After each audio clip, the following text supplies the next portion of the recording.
What's up guys? Welcome to AnimeKouhai. If you'd like to help me out, please hit the like button and subscribe to my channel. Taking the enemy's supplies was always an effective tactic too.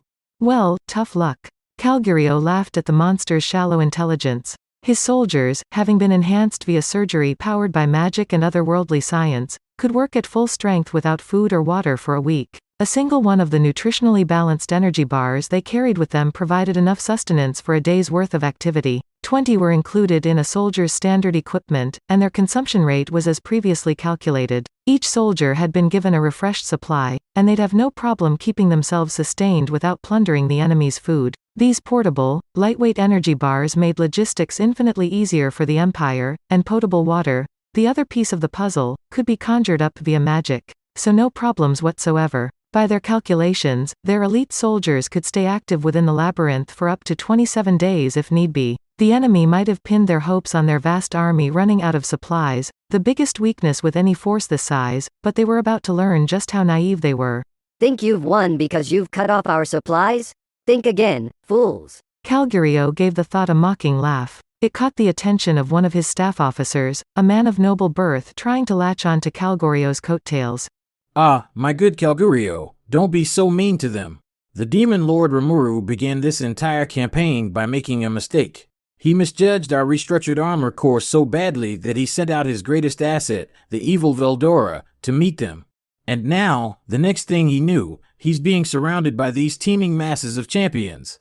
Well, I can't blame him for making that move. Bait or not, it is quite a large force over there. Exactly. I can certainly see why he'd want to pit his maximum war power against them. Hearing the officer chatter egged Calgurio on further. Call him a demon lord. Call him what you will. But I think it's clear just how out of his league he is. I'm sure he's all curled up in a corner of the labyrinth somewhere right now, shivering from head to toe. Scoffing at the Demon Lord's low intellect, Calgurio and his team couldn't have been more confident of their success. You're absolutely right. Now all we have to do is drag this Demon Lord out and have Commander Calgurio chop off his head. Then he'll become a Demon Lord slaying hero. The noble officer never wasted a chance to flatter his superior. Calgurio didn't mind it much. The first step, as he saw it, was to seize this labyrinth and use it as a foothold. Establishing a military base here would help maintain their momentum, no doubt, as they pressed on and overran the west. If they didn't hurry, in fact, Gladium and his magical beast division would conquer and pillage the west from the north side, and he really wanted to be out of the forest of Jura before then.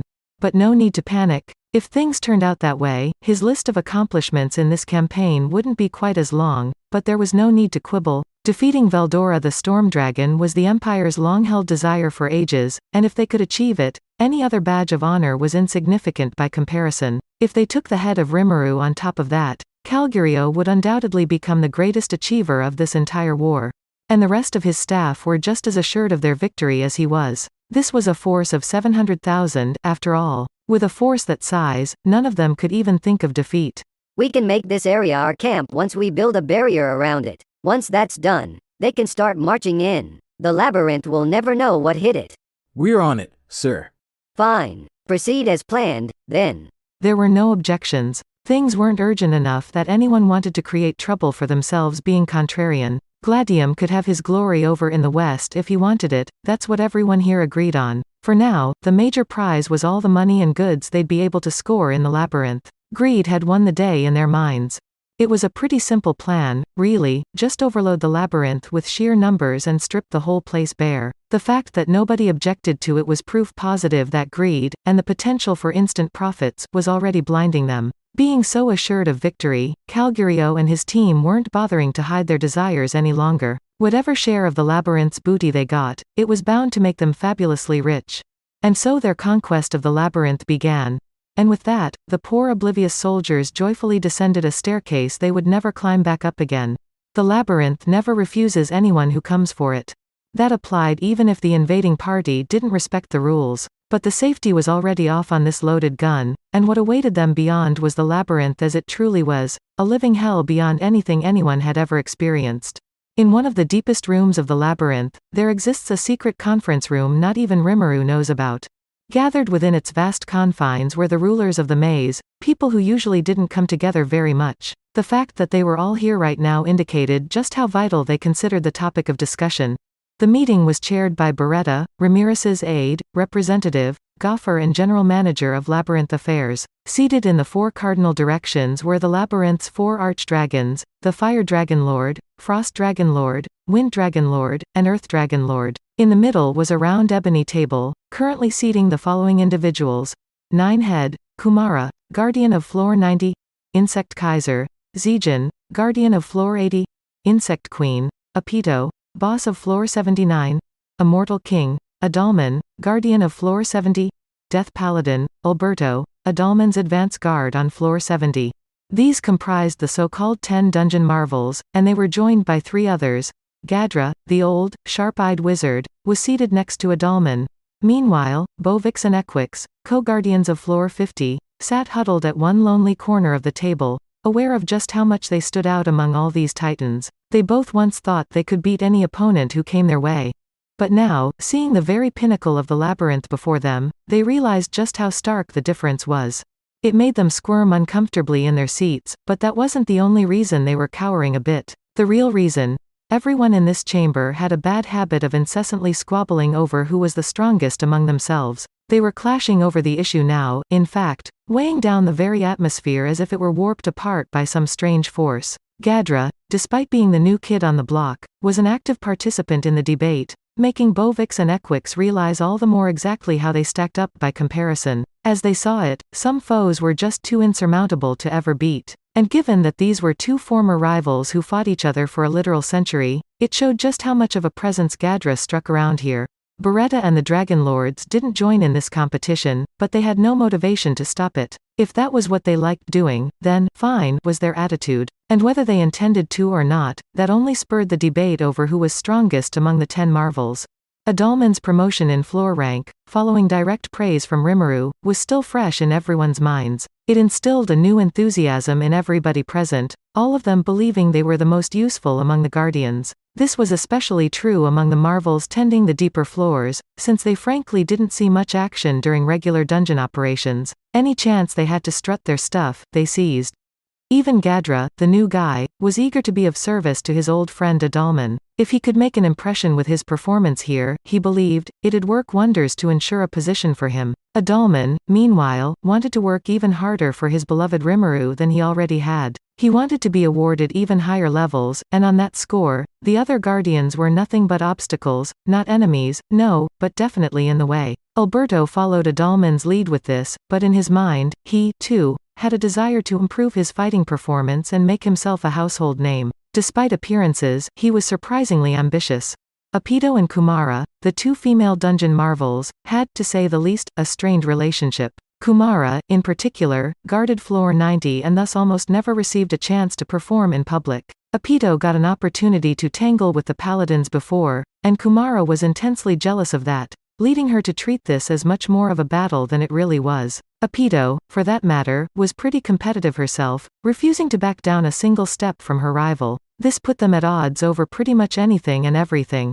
Zijin, meanwhile, acted like he was above the fray, and realistically speaking, he did stand at the pinnacle of the labyrinth, the target of everybody's envy. Whether he asked for it or not, he constantly got dragged into the debate. Thus, to sum up, things were kind of acrimonious among the most powerful denizens of the labyrinth. But did they truly hate each other, deep down? The answer was no. Their goal, in the end, was to prove they alone were the best, not to try to kick everybody else down. There was a lot of jealousy but a lot of respect, too. They might have fought a ton, but there wasn't any real hate involved. Every one of them saw each other as diligent rivals, nothing else.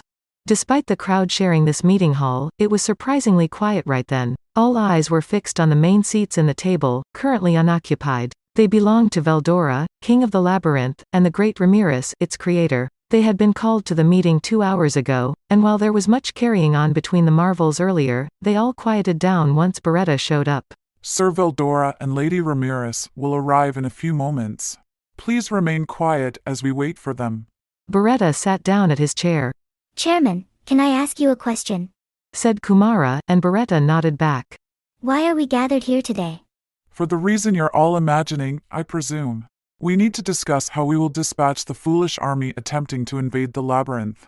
Everyone fell silent. They were all aware of the situation. Nobody told them exactly what this meeting was about, but they had accurately guessed its purpose already. Maybe they had been jockeying with each other for position before, but with the Imperial army at the door to the labyrinth, hostility toward the enemy had replaced their competitive spirit. What did it mean to make an enemy out of the labyrinth? They were all of a single heart now. They needed to make their foe fully understand the answer. A heavy tension filled the hall. And then, Hey, sorry for the wait. How nice of you all to gather here. Ramirez and Veldora appeared, upping the fervor in the hall that much more. It delighted Ramirez even further as she addressed the crowd in an unusually serious tone of voice. Today we're facing an unprecedented crisis, a kind that hasn't been seen since the labyrinth's foundation. So I want to hear some of your thoughts, people. That was the signal for things to begin. Kumara reacted first. Well, isn't it obvious? She could barely wait to express her thoughts, but Apito beat her to the punch. We kill them all. The two glared at each other. So are you going to leave things for my level this time, Apito? You got to play with those paladins for so long, you have to be happy by now. What are you talking about? Lady Hinata is one thing, but the Crusaders were all so weak that I had one of the most boring times of my life. A different kind of tension ran through the hall. Veldora, oddly, stepped up to diffuse it.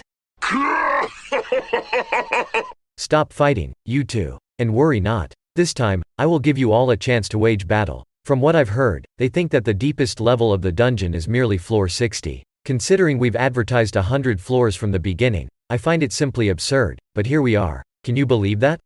No, everyone thought. Veldora gave them a nod. I thought it would be fun to play along with those expectations. But really, it seems too much trouble to me. Yes, exactly. Ramirez agreed. Like my master said, it's too much trouble to wait for them to get past floor 50, not just for us, but for our foes, too. Indeed. There are currently 700,000 soldiers jamming the area around the gate. I've been instructed by Rimuru to lure as many of them as possible into the labyrinth. But making such a huge crowd navigate that entryway is gonna take forever, won't it? Honestly, you have to wonder why they brought so many folks along. So instead of that, we decided to divide up the enemy, 1,000 soldiers per floor, and then repeat as necessary.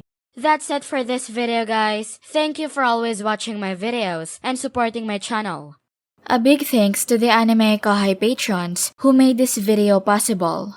Sanketh Chelu, Minotaur, Chadvota, I Like Anime, Ray Perez, Chris Guzman, Speed Saber, James Waters, Arijit Das, Quilly Buckner, Curtis Loban, Darius King, Judah Herrera, Just a Guy, Jason Martin, Michelle W. Hernandez, Capital, Benjamin Villar, Funky Junkie 22, Donald Williams, Moab A, Day of Light, John M, John Charles, Godman Gaming, Akon Engok, Markithian Tidwell, Andre L. Hamilton, Sean Sinclair, Kumo, Tibush, Chang, John L., James, Tojam, Edgar Fuentes, JV, Gonsi Direco, Thomas, J., Christ, Juan Ignacio, Joshua Cousins, Jose Hernandez, Vethelny, Lunel Scarlett, Khalid, John Wong, Christian Deshazer, Cal Robs, Divine C. Harris, Destiny Smith, Panda Cats, Aaron Alarcon, DeAndre Nance, Monty Boy 98, D-Man, Divinay, Wise Viking, Ruben, Luis Caro, Pedro Robles, Jordan, Kemal Ebanks, Chris Duncan Jr., Isaac, Shadow Wolf 660, Koala King 93, Devon, RN Bart, Little 95, Coyote de Peza, This Is Not My Username, Mizzle Bizzle, Zephyrus, Alver, Normal Defate, Vicente Baharias, Joshua Andrade, Jaya Keshav, Gary Miles, Dragon Spawn 666, Adrian, Marvin Emmerich, Alex Gomez, J. Rule, Nate, Big Q, Sayonori, Luis Hernandez, Alfredo Renteria, Lil Tier, Liron Sangkap, Eric Haas, Zippy Soap, Christopher Mash, Edward Garcia, BFGR, Ilex Y, Rory M. Brassel, QWERTY Stan, Sri Nanduri, Chris Ben, JDZ 2040, Owen Thompson, Sam Ward, Ethan Madison, Letty Ann Pelayo, Luis Strotter, Charles Bailey, Master Yi Lord, Sky T, Diego Ginoza, Mathis Dangle. Thank you so much for helping out. I'll see you guys in the next video.